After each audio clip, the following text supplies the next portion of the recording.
Vull expressar el suport claríssim a tota la comunitat educativa infantil que aquestes setmanes s'ha mobilitzat a Menorca en defensa del nostre model propi d'escoletes i amb una unanimitat rotunda a favor d'aquest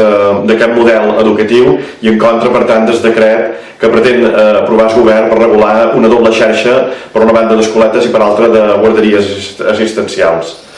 En aquest sentit, dilluns, en el ple del Consell Insular, duim una proposta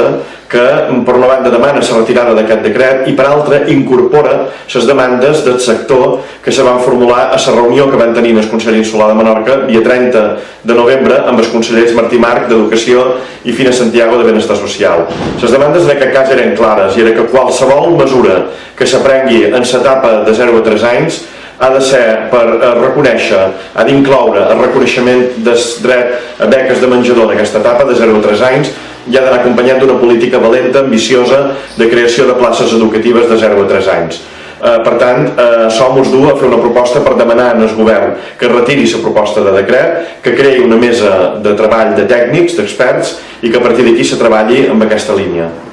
L'equip de govern del Consell du una proposta d'acord i el grup popular també du una proposta d'acord amb el mateix sentit en el ple del Consell de dilluns. Jo crec que el més interessant és que s'aprovi per unanimitat. Hi ha una proposta que defensava a Menorca de manera unànime tots els partits, tots els ajuntaments i el Consell Insular. Hem fet molta feina durant 30 anys per un model d'escoletes i aquest és el que volem mantenir i defensar.